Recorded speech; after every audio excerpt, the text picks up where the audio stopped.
Glória a Deus. Cumprimento o povo de Deus com a paz do Senhor Jesus Cristo, amém? Quem está feliz com Jesus aí? Tem alguém aqui que vai morar no céu? Levanta a mão aí. Oh, glória. Estamos no lugar certo, amém? Pode tomar assento, por gentileza.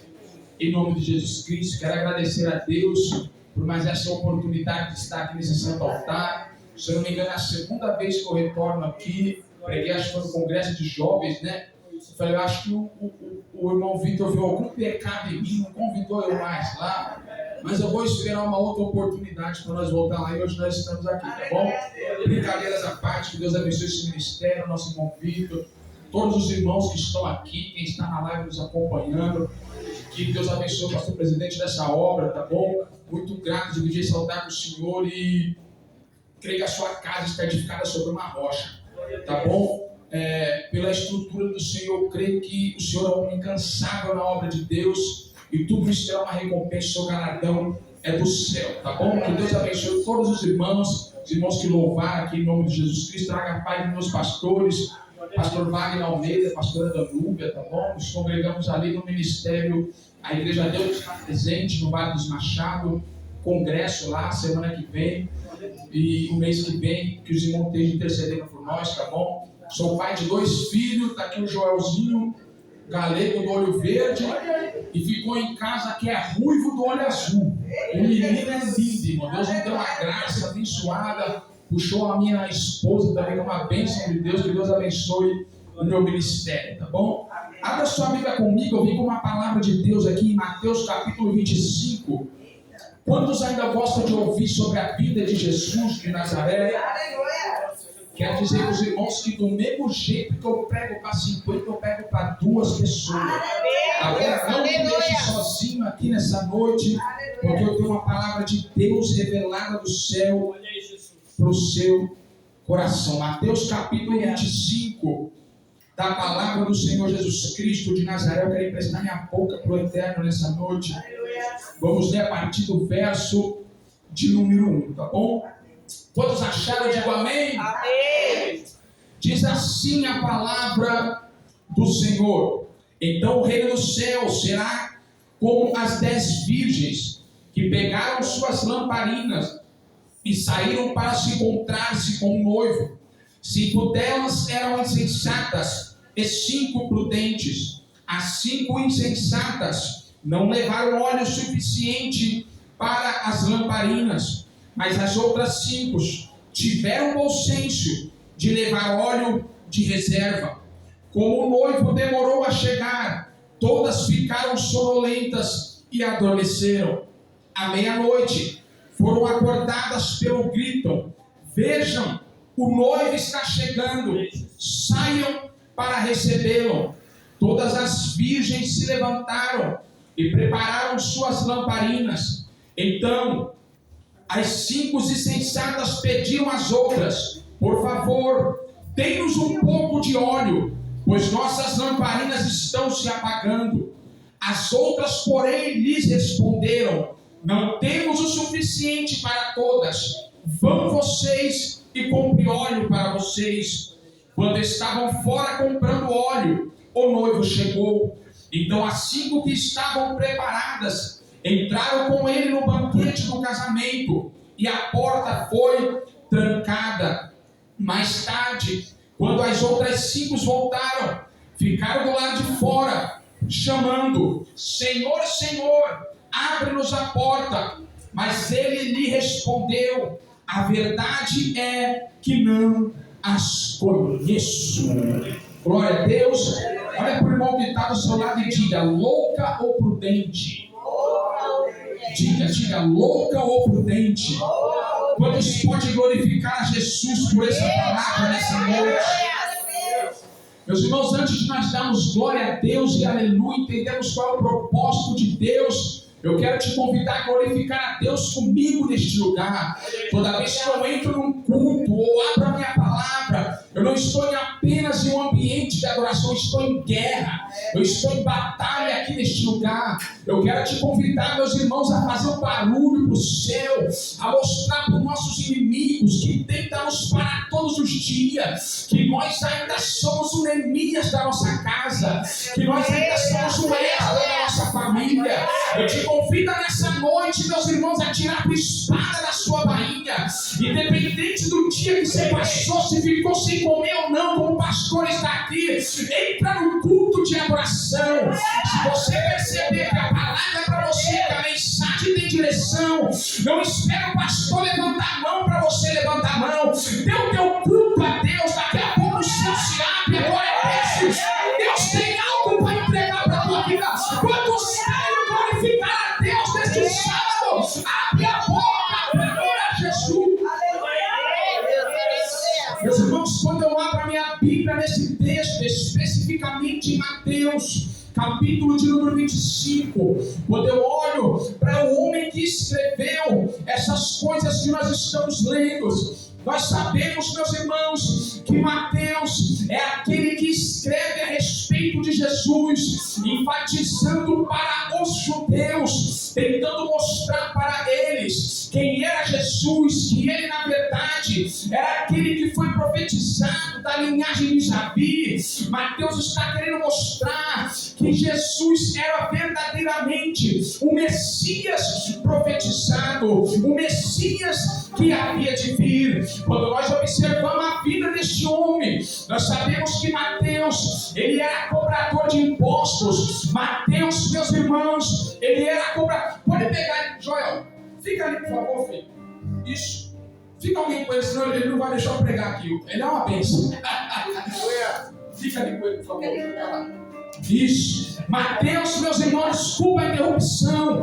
Mateus, na verdade, ele é cobrador de impostos. Mateus, meus irmãos, ele trabalhava para o governo romano. Na verdade, Mateus, ele era o braço aonde Roma arrancava os impostos das pessoas. O que eu quero que vocês saibam e entendam aqui, que os cobradores de impostos naquela época, eles tinham uma má fama. Eles eram muito odiados pelas pessoas. Além de Mateus ser judeu, ele ajudava Roma a cobrar imposto. Nós sabemos que alguns daqueles homens não cobravam só o que a lei exigia, eles sempre pegavam uma parte a mais, e por conta disso eles eram odiados. Mas a Bíblia nos diz que um dia Jesus de Nazaré foi um dia comum, um trabalho comum, num lugar, em um ambiente que Mateus estava acostumado a sobreviver. Ele viu aquele homem sentado diante das pessoas cobrando imposto,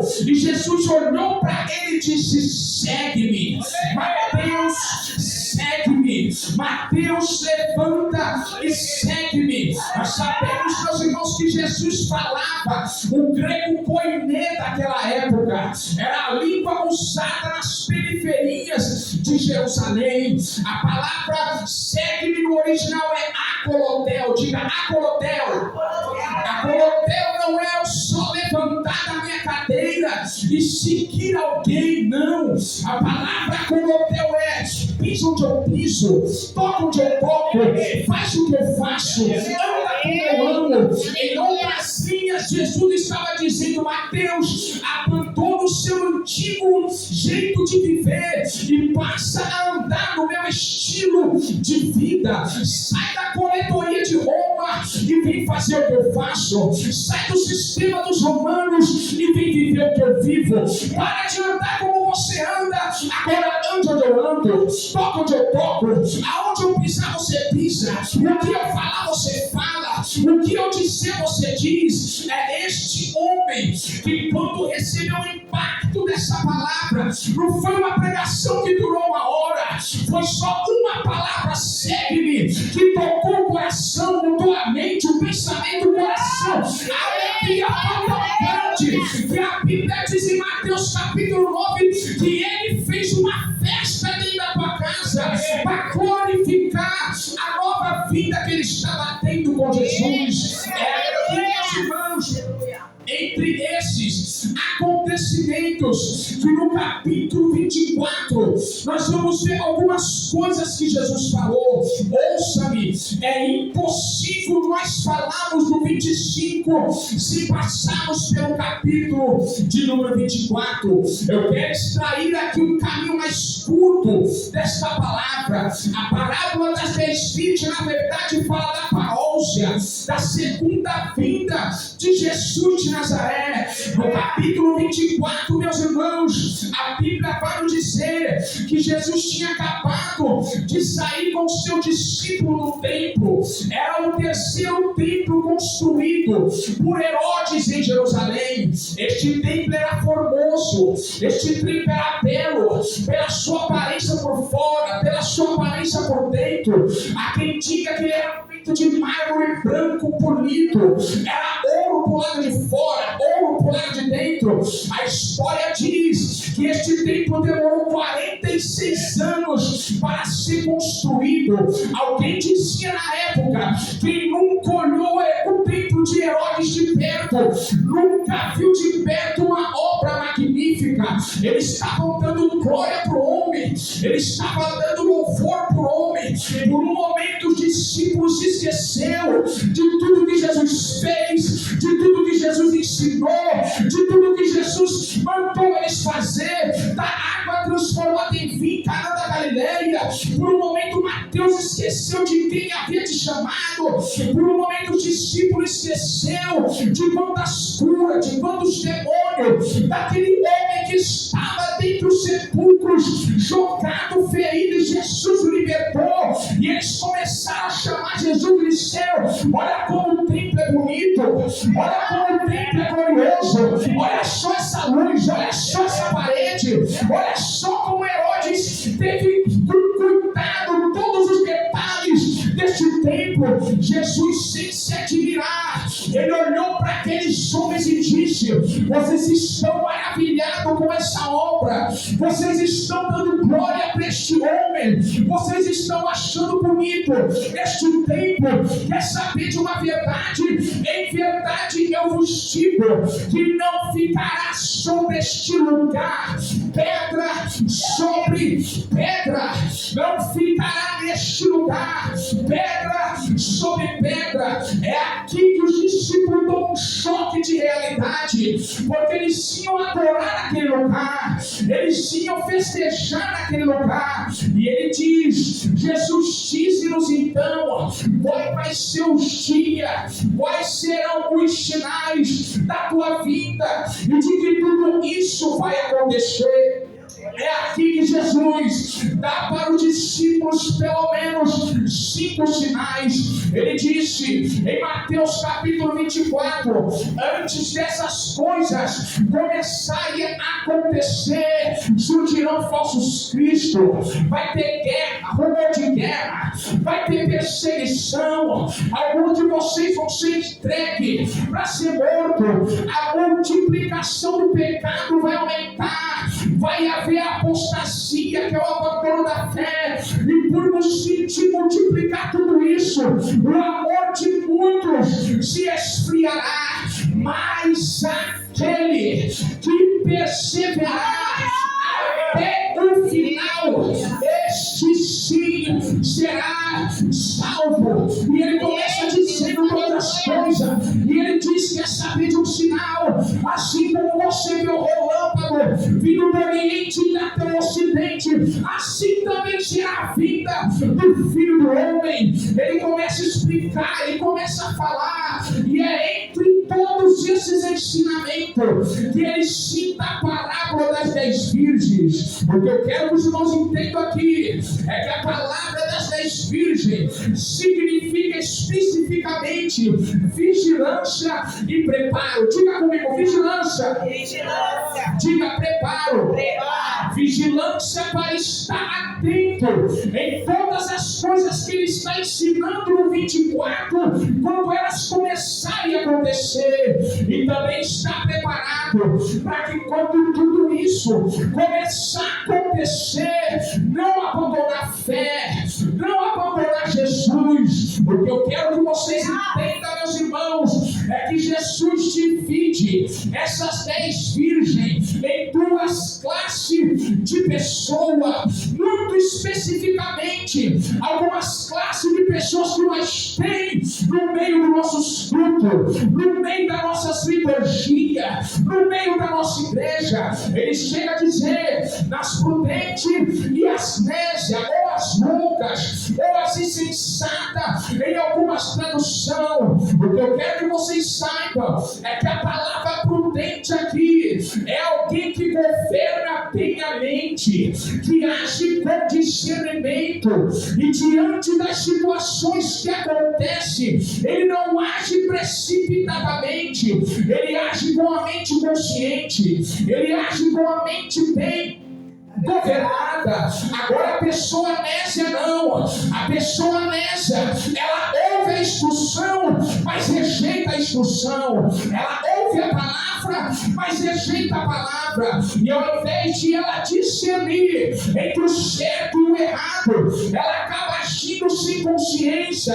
Ela age com a força do teu braço, ela age conforme as tuas pernas quer andar. Por que não dizemos aqui que nós temos nos dias de Jesus aqueles que foram prudentes e aqueles que foram loucos? Por que não falar aqui da loucura de um homem chamado Judas, que na sua loucura trocou Jesus por 30 moedas de prata, o preço de um escravo mais barato daquela época? Por que não falar aqui da loucura de Pedro, que quando Jesus deu uma orientação para ele: vem comigo, ora uma hora, vigia, porque na verdade o Espírito está pronto, mas a tua carne é fraca. A loucura da consciência errada de Pedro, quando era para ele agir no Espírito, ele rejeitou a instrução de Jesus. Ao invés de agir com amor, sacou a espada da bainha e quase frustrou o sonho de um homem que ia virar o sacerdote, que era Malco. Por que não falar da loucura de um homem chamado Demas? Paulo, ele disse para Timóteo: vem ter comigo depressa, porque Demas amou o presente século, ele me abandonou e eu fiquei sozinho na prisão. Porque eu quero que os irmãos enfatizam na alma nessa noite, para nós seguirmos para a aplicação dessa palavra, é que esta palavra não é só para os dias de Jesus, essa palavra não é só para os dias de Judas, essa palavra não é só para os dias de Pedro, essa palavra não é só para os dias de Paulo nem de Demas, essa palavra é para hoje, é para o culto de hoje, é para o culto de amanhã, é para segunda-feira, é para terça. Essa palavra não saiu de moda ainda. Falar da vida de Jesus não saiu de moda. É tão atual quanto o iPhone Pro Max que saiu esses dias. É tão atual quanto o carro de última geração, que hoje já não usa gás, nem gasolina, nem álcool. É só movido pela eletricidade. A palavra de Jesus ainda é atual. A volta de Jesus ainda é atual. Sabe o que eu venho pregar? É que se nós fazermos um panorama da nossa vida, bem dos mais velhos até eu aqui, até eu, nós olhamos muito bem, nós vamos ver que na nossa vida alguns loucos já se entregaram. Algumas pessoas que começou com nós, hoje já não está com nós. Alguém que iniciou na igreja, hoje já não está na igreja. Alguém que ia para o monte com nós, hoje já não sobe mais o monte. Alguém que vinha todo dia, já não vem mais todo dia. Alguém que pregava, já não pregava. Alguém que cantava, já não cantava. Alguém já se entregou à loucura do nosso sistema. Alguém já se entregou. Por que não dizer quando Jesus diz: haverão falsos ensinos, falsos mestres, falsas intuições? Por que não dizer que alguns poucos, meu pastor, já se entregaram aos ensinos falsos de muitos lugares por aí? Hoje não precisa ir muito longe para você ver um homem no altar de barba largada, bigode, com salto alto, cabelo comprido e maquiagem na cara, incentivando os teus seguidores a cair na loucura que ele caiu. Hoje não precisa ir muito longe para nós ver pessoas voltando errado.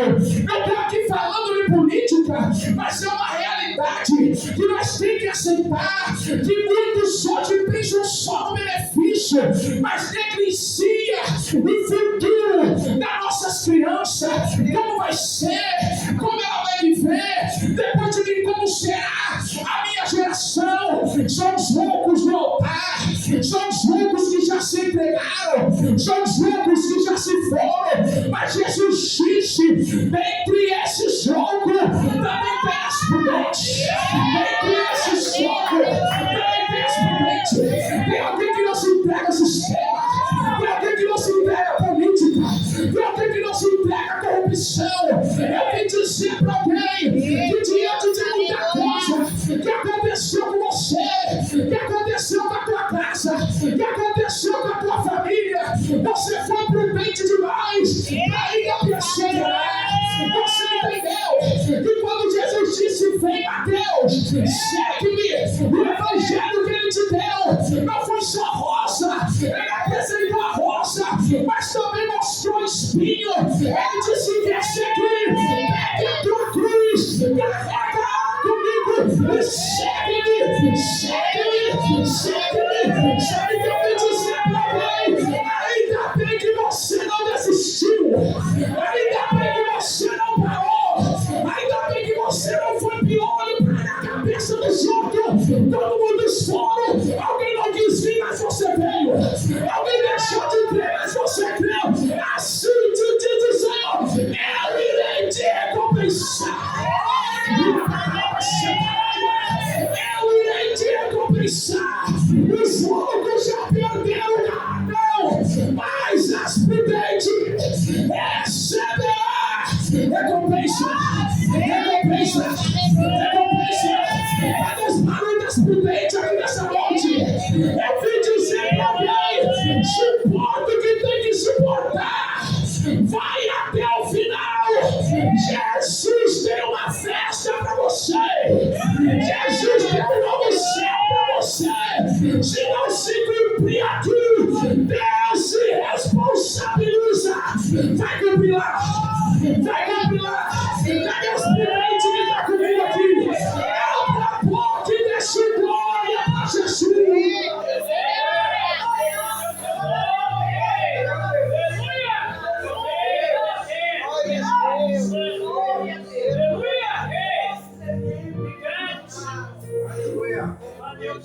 Ouça-me, meus irmãos, é nessa parábola das 10 virgens, é nesse contexto, é nesse sentido que eu quero explicar para os irmãos que o plano de fundo dessa parábola, ele é o casamento judaico.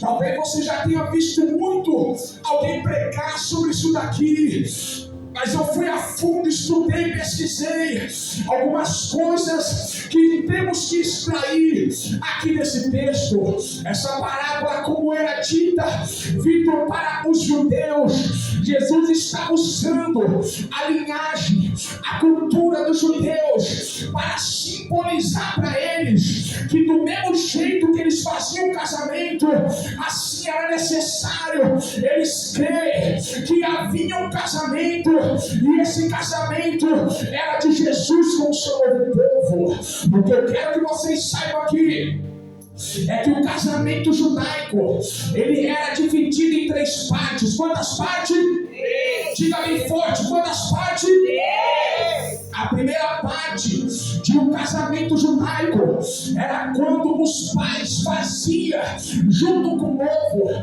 um contrato formal, dando a liberdade de tua filha se casar com aquele rapaz. A segunda parte do casamento judaico era quando o noivo, já com o contrato na mão, ele ia até a casa dos pais da noiva.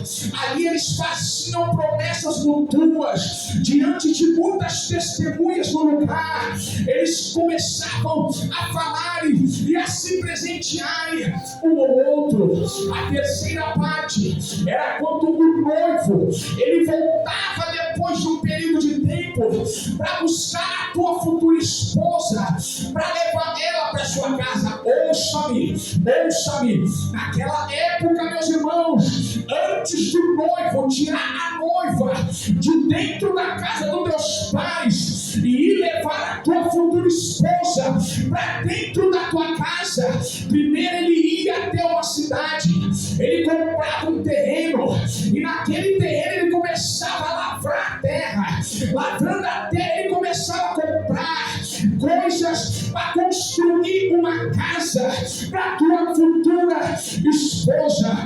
Quando eu vi esse ensinamento, me saltou nos olhos que Jesus disse para os discípulos em João capítulo 14. Ele disse: não se turbe o vosso coração, credes em Deus, credes também em mim.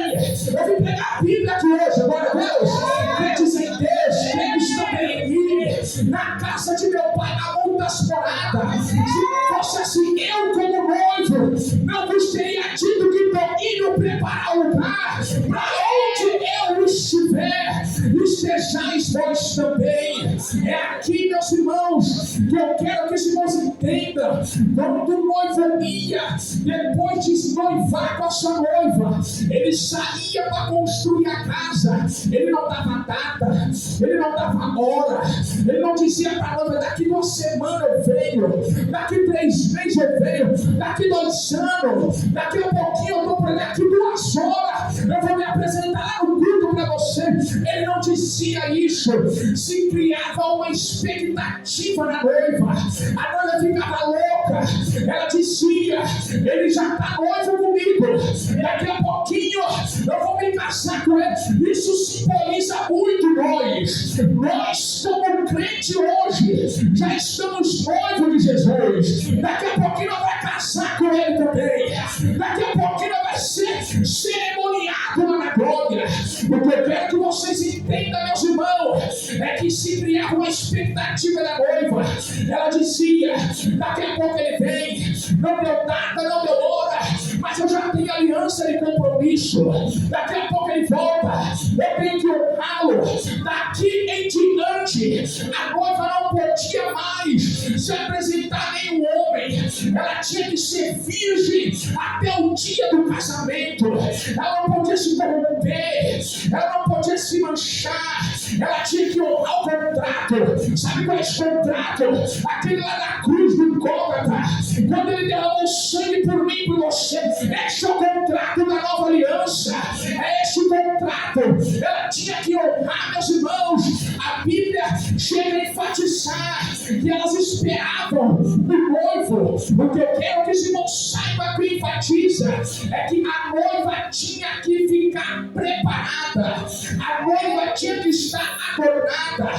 Se criou uma expectativa no coração: já estou noiva, já vou casar. Sabe o que ela tinha que fazer? Ficar reservada para o teu futuro esposo. Naquela época não é igual a época de hoje, não havia energia como nós temos na casa do pastor aqui, que você fala: Alexia, acende tudo, abre o portão, a geladeira. Meu Deus do céu, a tecnologia só. Naquela época não tinha isso. Naquela época, meus irmãos, era necessário lamparinas. Diga: lamparinas. Fala por mim, tu vai falar de novo. Diga: lamparinas. Naquela época, o que iluminava a cidade, o que iluminava a casa, eram lamparinas que eram acesas, lamparinas feitas de barro, composta por azeite dentro, um paviozinho pelo lado de fora, e alguém acendia, e o beco era iluminado, a casa era iluminada, a viagem, se alguém fosse fazer, era iluminado. Sabe o que essas prudentes estavam fazendo? Ao mesmo tempo que nós é a noiva, que não aparece no texto, nós somos as convidadas para este casamento. Tem alguém convidado para morar no céu aqui? Deixa eu ver. Nós somos os convidados para este casamento. Ela tinha que manter a lamparina acesa, como tinha 5 prudentes. As 5 prudentes tinham que reservar um pouquinho de azeite, por não saber a hora que ele viria, nem o tempo que ele viria. O texto enfatiza que todas dormiram, porque já era meia-noite, quase meia-noite. É por isso que elas disseram: nós vamos separar o azeite. Se caso o nosso fogo não aguente até ele chegar, quando nós ouvir o grito, nós vai ter alguma coisinha para comer, para continuar o nosso trajeto. O que eu quero que os irmãos entendam aqui é que há um estudo que nos diz que uma lamparina nos tempos de Jesus, ela durava aproximadamente entre 3 e 4 horas acesa. Depois que essas 3 ou 4 horas excedesse, aquela lamparina começava a perder o seu brilho, a lâmpada começava a perder a força da iluminação. E sabe quem era o responsável por aquela lamparina? Diga quem? O próprio dono dela. Quando ele observasse que na lamparina dele já estava faltando luz, ele olhava a casa, via que a casa já não estava mais com a mesma intensidade de luz que estava logo no começo. Ele entendia que alguma coisa estava de errado. Era o azeite do lado de dentro que estava acabando. Era o azeite do lado de dentro que não estava deixando mais um ambiente legal, mais um ambiente calhado. As coisas começaram a ficar escuro demais. Então sabe o que ele fazia? Com uma prudência, como alguém que se antecipava, ele olhar o relógio e dizer: a luz está acabando, mas ainda dá tempo. Deixa eu pegar o azeitinho que eu tenho guardado, eu vou abrir o recipiente da lâmpada, vou colocar o azeite dentro. Aí sim a luz voltava ao normal, a intensidade era normal, o ambiente voltava a ser variado de modo normal. Porque eu quero que os irmãos entendam é que as prudentes sabiam que Jerusalém precisava de luz. As prudentes sabiam que no trajeto até a casa do noivo poderia acontecer que o clima mudasse e elas tivessem que parar no meio do caminho por alguma situação. Ter azeite de reserva aqui é se antecipar antes das coisas ruins chegar. Ter azeite de reserva aqui é se antecipar antes do luto chegar, antes de as coisas ruins de Mateus 24 começar a acontecer. As prudentes sabiam que isso poderia dar ruim. Ela sabia tanto que disseram: não sei a hora, mas se caso ele vir, na hora que eu estiver fraca, se caso ele vir, na hora que o mundo começar a me abater, se caso ele vir, na hora que as coisas que é certo começar a ser errado, e que o errado for mais contaminado pelo errado ainda, eu ainda vou guardar um pouquinho de óleo, eu ainda vou guardar. Sabe por quê? Porque elas entenderam que da trajetória da casa dela até a casa do noivo, algumas coisas poderiam acontecer no meio do caminho. Ia ser fácil, as coisas iam ser difíceis demais, algumas coisas iam roubar a fé de alguns, algumas coisas iam machucar o coração de alguns. Então elas disseram: mas não vai atrapalhar o melhor encontro da noiva. Nós não vai atrapalhar o melhor encontro do noivo. Mas as loucas não. As loucas deixaram para o último culto. As loucas deixaram para o culto da ceia. As loucas deixaram para o culto da semana que vem. Mas sabe qual é a verdade, meus irmãos? O vento frio não espera ninguém andar preparado. As coisas do mundo difícil não espera, Victor, ninguém se preparar. Pasme com o que eu vou dizer aqui. Nem Jesus vai te esperar, nem Jesus vai me esperar. O correto é eu esperar Ele. O correto é eu ficar preparado para levar as portas que Ele preparou para mim com Ele. Sabe o que eu vim dizer, meus irmãos? Eu vim dizer essa noite que tem coisas que o diabo preparou para bater a minha fé, para bater a tua fé, para te entristecer, para te caluniar. Algumas coisas deste mundo tenebroso veio para dizer, até como questionar: quem nunca fez isso? Mas se Deus é Deus, por que isso? Se Deus existe, por que aquilo? Parece até que as Bíblias às vezes entra em contradição. Quem sabe o diabo lançou no coração de alguém, no meio dessa prova que você passou, no meio dessa luta que você passou, no meio dessa traição, no meio dessa decepção que você suportou, no teu ministério até aqui, olhou o teu dia de crise e disse: agora ele para, agora ela desiste, agora ele abandona o louvor, agora ele abandona a palavra, agora ele abandona o altar. Se ele desistir, eu pego os filhos e vou afogando tudo isso. Mas quando ele viu você no trajeto para as bodas do cordeiro, mesmo fraquinho, você tirou do teu bolso a prudência de um azeite de reserva, olhou para o demônio, olhou para o inferno, olhou para a tua dor e disse: eu ainda aguento mais 3 horas. Ela ainda está na manutenção. Ela ainda está na manutenção. Cadê as lampadinhas de Deus que vem adorar?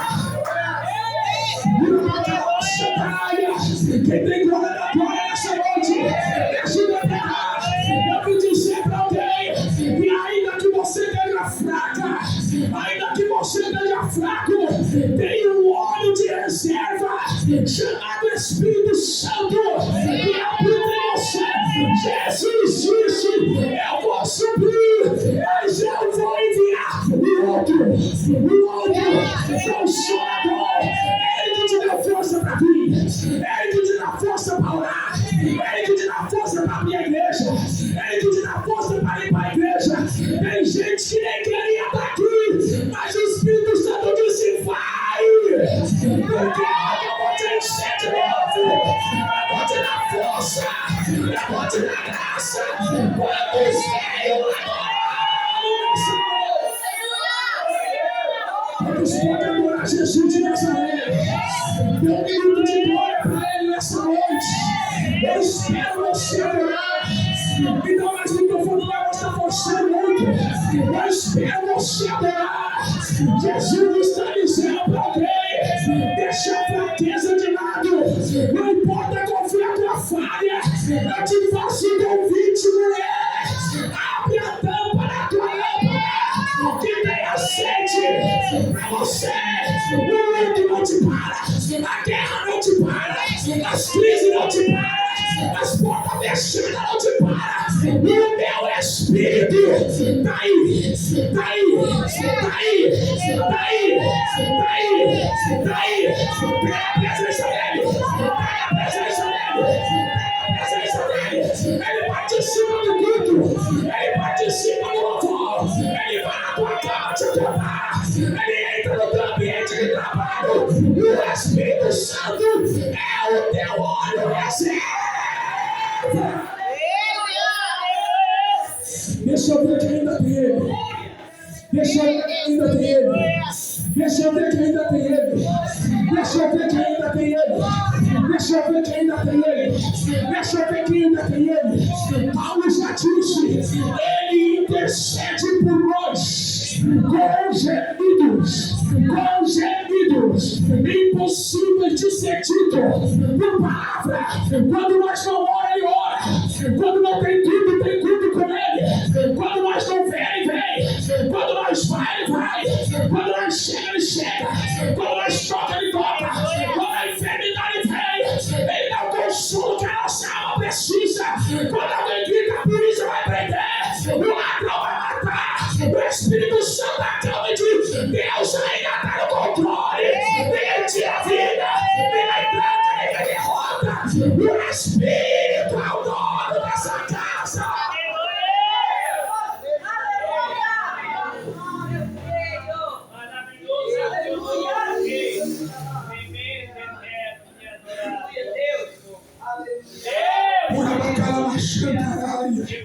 Meu Deus do céu, eu sou assim mesmo, eu avisei.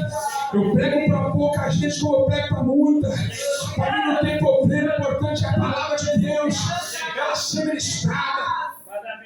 O que eu quero que os irmãos saibam aqui nessa noite é que para tudo isso tinha alguns gastos. Cadê meu relógio? Para tudo isso tinha alguns gastos. Que hora que eu comecei, meu pastor? Para tudo isso, tinha alguns gastos. Ouçam-me, meus irmãos. Eu não quero ficar mais muito tempo hoje, eu não quero perder essa agenda, tá bom? Vou terminar logo. Para tudo isso, tinha alguns gastos. Minhas irmãs, meus pastores que estão aqui me ouvindo, ouçam-me. O que eu quero que vocês saibam é que naquela época os gastos para uma festa desse quilate era muito caro, era muito dinheiro envolvido. Não tem como nós tirar do texto qual é a quantia, mas essa festa era uma celebração que até hoje os judeus têm muito respeito.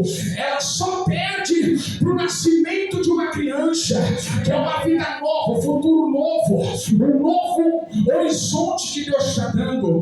Mas sabemos também que quem bancava essa festa era o pai do noivo. Diga, o pai do noivo.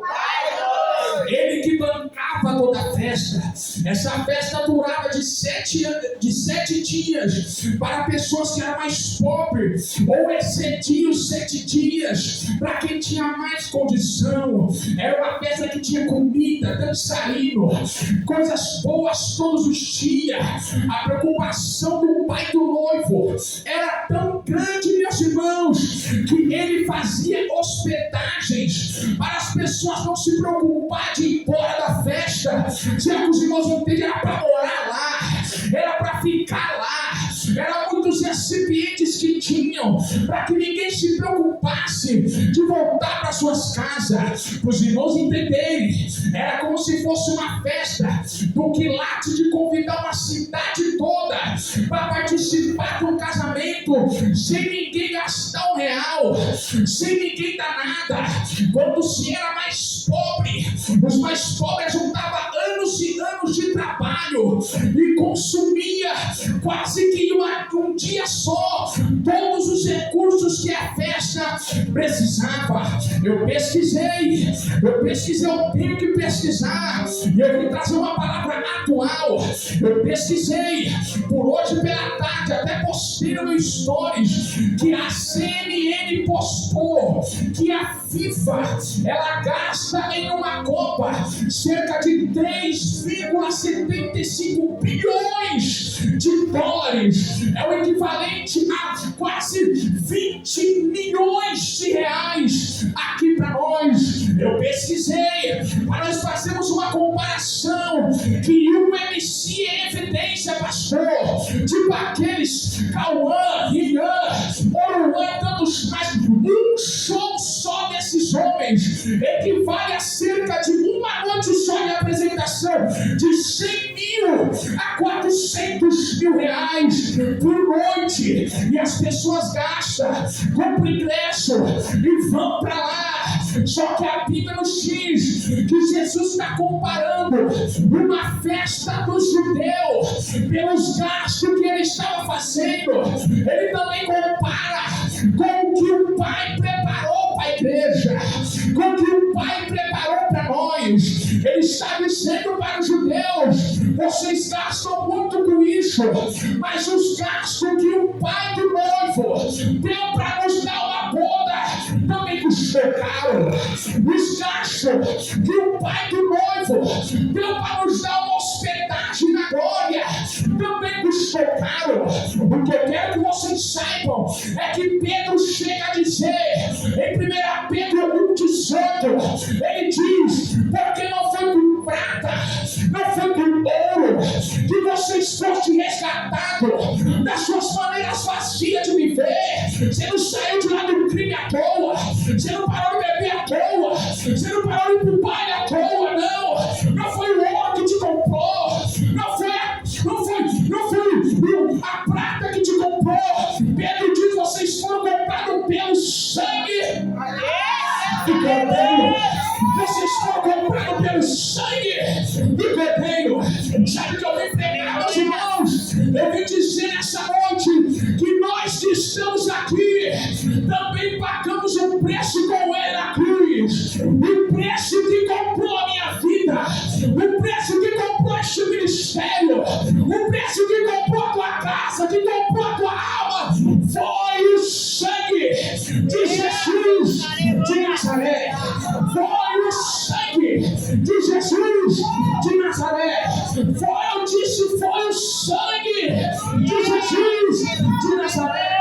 Sabe quando ele pagou esse preço? Sabe quando foi que ele pagou esse valor? Foi quando ele teve que andar pela via dolorosa, exposto, procurou um dos seus compatriotas irmãos para ajudá-lo a carregar a cruz. Mas todos, ao invés de ajudá-lo, diziam: deixa esse condenado para lá, é melhor estar com mais do que está assistindo ele aqui. Esse foi o preço. O preço foi quando ele precisou de um judeu para ajudar ele a suportar aquela dor, para suportar aquela cruz pesada. Não tinha judeu, não apareceu ninguém que teve a filha ressuscitada quando estava morta. O único que apareceu foi o homem de Cirene. Nem judeu era. Esse foi o valor. Sabe qual foi o valor que ele pagou? Foi quando ele subiu no Gólgota. Ele foi até o Calvário, uma das piores mortes da época. Foi crucificado diante de nós, ladrão. Foi escarnecido. Ele olhou, procurou Tiago. Ele olhou, procurou Pedro. Ele olhou, procurou alguns homens que andavam com ele. Só viu a tua mãe e um discípulo que ele amava. Esse foi o valor. Sabe qual foi o valor? O valor foi quando ele olhou para o céu. Ele olhou para o lado. Ele só viu o soldado. Ele viu as 3 horas da tarde começar a ficar escura. E ele disse: Eli, lama sabachthani. Deus meu, por que me abandonaste em hora tão fria e escura como essa? Este foi o valor. O valor foi mais caro do que a Copa. O valor é mais caro do que o show do Rian, do que o show do Olan. O valor é mais caro do que uma série trocada pelo culto como esse na Netflix. Esse foi o valor. Sabe que eu vim pregar? Eu vim pregar que muitos deixam de adorar Ele por conta de um evento, por conta de um show, por conta de uma Copa, por conta de um jogo. Mas eu ouvi dizer que está prestes a acontecer o evento mais caro da história. Está prestes a acontecer o evento mais caro do Brasil, o evento mais caro do planeta.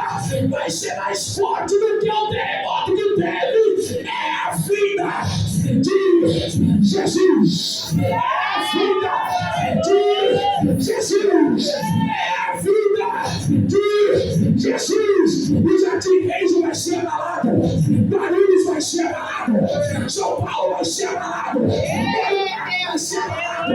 O estádio onde os jogadores idolatravam o outro vai ser abalado. Mas a noiva vai subir. Vai subir. Vai subir. Vai subir.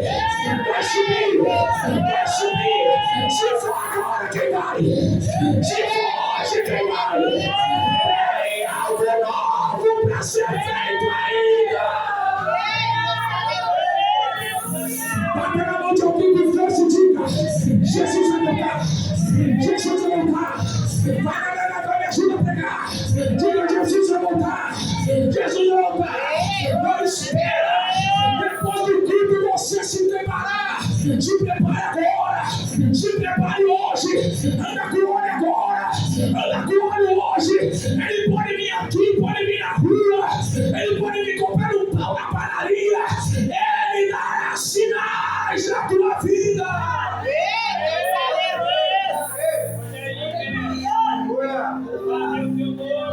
Fica de pé, meu Jesus. Obrigado, Jesus. Aleluia.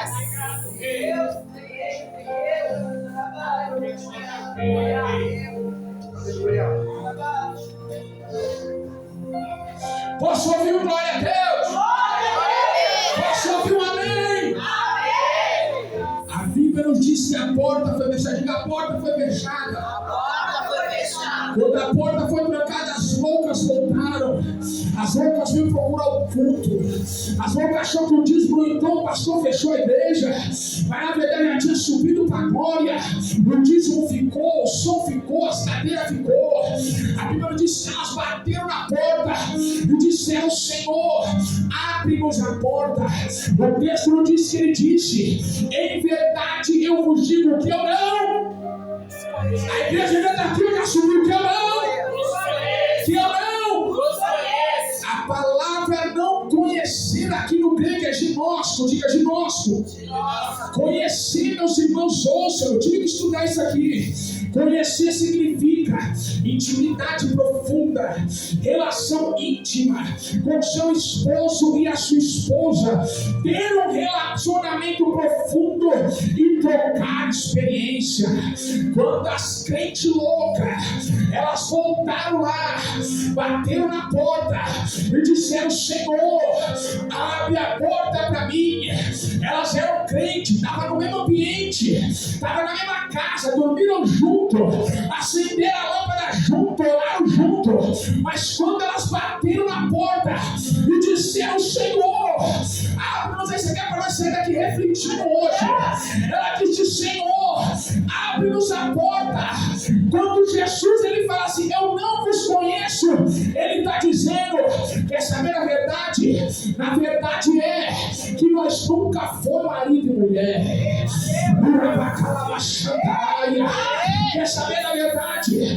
As experiências que você trocou comigo, da minha parte foi verdadeira, mas depois do culto a tua era tudo falsa. Quer saber a verdade?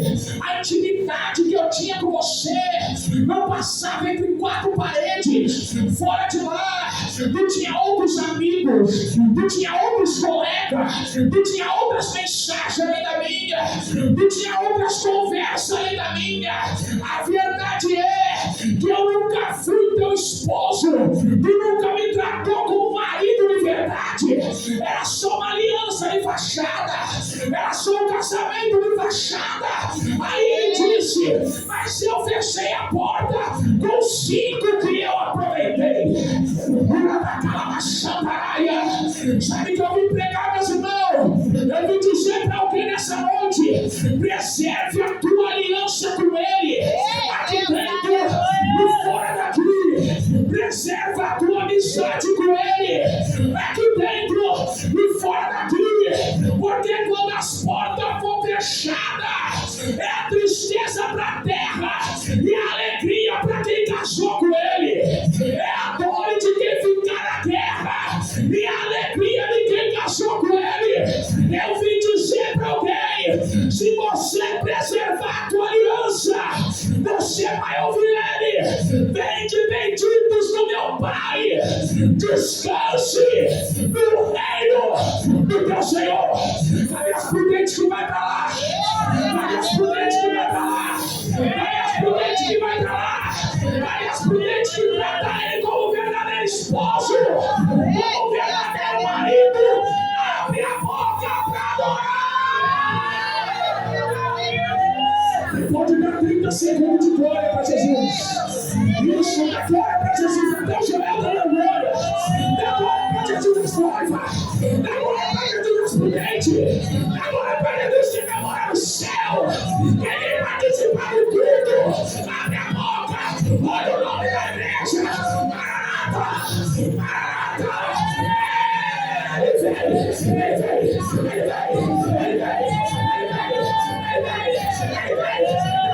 Jesus, eu aceito para ser na sua maneira.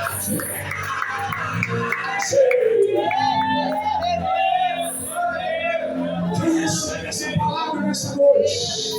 Quem recebe essa palavra? Meus pastores, que Deus abençoe Jesus.